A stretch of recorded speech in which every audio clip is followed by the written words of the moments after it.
If we ever forget that we're one nation under God, then we will be a nation gone under. And a lot of folks have lost hope in the future of our country. We must maintain a wall of separation between church and state. Maybe people are looking for more spiritual and moral leadership in Washington. Does God belong in our public square or in our government? Do people in politics and different things, should faith guide them? Should it be allowed in? There's a large group that would say no, and there's a large group that say yes.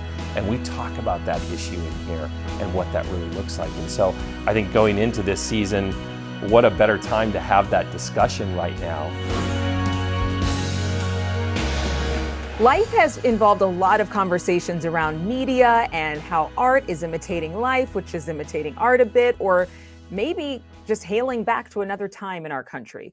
You know, Ronald Reagan, that big movie that came out with Dennis Quaid, it was panned widely by critics, but then ended up exceeding box office predictions by double. You have Ronald Reagan at the start of this latest God's Not Dead movie, God's Not Dead, In God We Trust.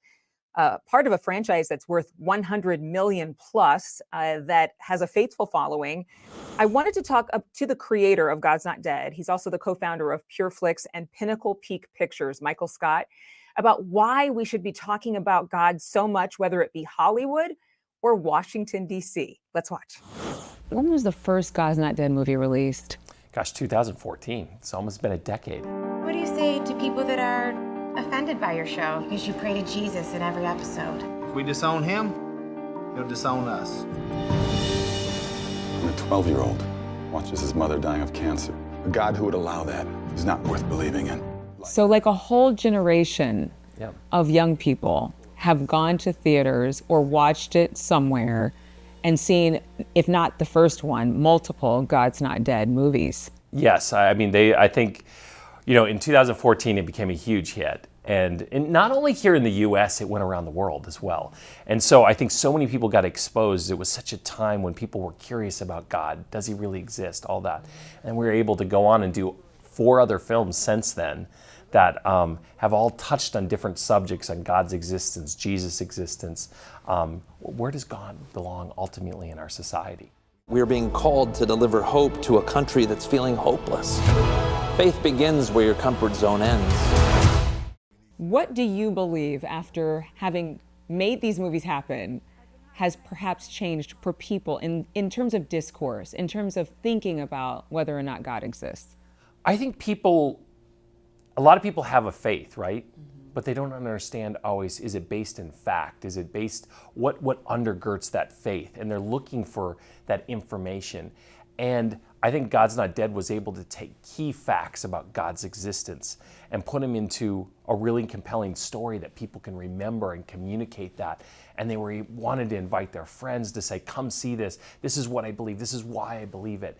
And I think that it really showed people that their faith is not blind. There were great stories that gave people incredible information to really defend their faith and say, we need God in our society. He's not dead. He doesn't need to be stamped out or removed from everything. Reverend Hill, your beliefs are a textbook example of Christian nationalism. Whenever anyone of faith promotes a policy that you don't like, you label them a Christian nationalist. So the latest one, you know, we've been exploring different themes through them. We talked about God's existence, Jesus' existence in number 2. And this current one, right, we talk about, does God belong in the public square? Should he be involved in government? Should our faith influence that? And there's a whole debate about that subject inside this movie. And I think it's timely with what's happening in the US, with happening in elections, all of those types of things. So I think people get to see an interesting thing. And I always say the God's Not Deads are not just for Christians. Bring non-Christians and everything, because it's going to open up all sorts of conversation that you can have afterwards. What do you believe has been the impetus for so much more freedom for filmmakers to talk about stories of faith? I think in Hollywood, you know, you go back in the day, it was kind of shunned. Don't do that, you know, everything like that. As there's been more success with these films at the box office and in TV and other forms, people say, wait a second, I want to try this, I want to do this. You know, there's a lot of people in Hollywood that have a faith, but they don't want to share it. They're worried about getting blackballed. Still to the day that say, but that's less and less every day because they've seen the success of these. So we're seeing more people want to jump in. More people want to get involved. And I think as we see that, the more success of these, Hollywood takes notice and says, we got to do this, more of these. Do you think it's because Hollywood and studios are after solely the money, or do you think there are more people, more filmmakers who are apt to be more public about their faith and say unashamedly, yes, I believe too, and I think that there need to be more people who are comfortable talking about their faith identity? I think the studios are always after money, whether it's in faith or wherever it's at. They just want to know, can they make a buck, you know? It's a business. But I think there's more filmmakers now that are saying, I'd love to explore maybe some of my own beliefs, look at these subjects, tell a new story. And so more people that you wouldn't expect are coming out to say, hey, I want to talk about this. But it still comes with risk today. Some people, if you come out and you do a faith film or you're this, you can still get labeled today. Oh, you're the guy that did that, or you played this role, or, you know, a thing. That's why a lot of them sometimes will dip in and I'll do one, but I can't do more than one because then I'm labeled. So there's still that stigma there. It's better than it was years ago, but it's still definitely there. Do you yourself feel pigeonholed in any way? No, I'm all about telling stories of faith and inspiration. So for me, this is where I want to be. I feel like, you know, this isn't about just, yes, I would love to make a living and do well and all those things, but for me, this is about being able to impact people's lives and make them better around the world and really talk to their faith, show them something good that they're going to walk out of that theater or watch it on TV and they're going to say, wow, I learned something. That inspired me. That made me look at life differently. That made me think about this subject. That taught me something. Whatever it might be, I want to be able to communicate those types of stories and beliefs to people. I would imagine with all the success of God's Not Dead, there still were a lot of challenges in making sure these stories are not only just accurately portrayed, but also accurately promoted. I think some of the biggest challenges sometimes come in the distribution side. So making a film is half the battle. There's a lot of incredible films that are made that don't see the light of day. Those become home videos. It's because they didn't get the distribution. You got to get to the audience. And so sometimes there's gatekeepers there. And they can block those things and say, nah, I don't like it. Or, you know, I've seen this too. We don't really have an audience for that, or we don't know how to sell it. Or, you know, the streaming players are very nervous about these types of films. So they don't understand the audience. They don't understand how to communicate to them. They haven't fostered them well. So the distribution channels for these types of film are not as strong as what you would see for a normal secular film. I think those walls are breaking down and they're getting better, and there's new forms of distribution, new companies out there that are doing really innovative things that I think are really good, that are outside the system, so they can tell the stories they want. We can explore different things that maybe other places would not touch, and I think that's what we need to do. I think that's what film's all about. Yeah. And I think that for a lot of studios and distribution, they're noticing that this audience is extremely loyal. And so once they get in with something, once they enjoy God's Not Dead movies, they're going to come to every single sequel. And the studios, of course, are saying, oh, we want that. We want the comebacks. There's been a revolution in the faith film world. It started really small films. They're made for a few $100,000. They were small. They were maybe good stories, but not great acting or great production value. And then every year it's gotten better. What you're seeing now is great films. Sometimes they have A-list actors in them. They're much bigger. They're better quality. They're starting to compete with the secular films in terms of quality and everything like that. So I want to encourage people to make great films. If you make something great, I believe the audience will come. Make something mediocre, it may not be there. So make great films. And I want to encourage filmmakers. I think there's not enough filmmakers in this space that haven't been given a chance. So I want to say, if you got your dreams, your visions, you want to make a film or a TV show or whatever it might be, I want them to get out there and do it. There's many channels to pursue today to make it. And the cost of making films has come down too. And I think as we foster new talent inside this, both actors, directors, producers, we will see an awakening further in this business. You see Angel Studios presenting at CinemaCon instead of Sony, which is massive. Right.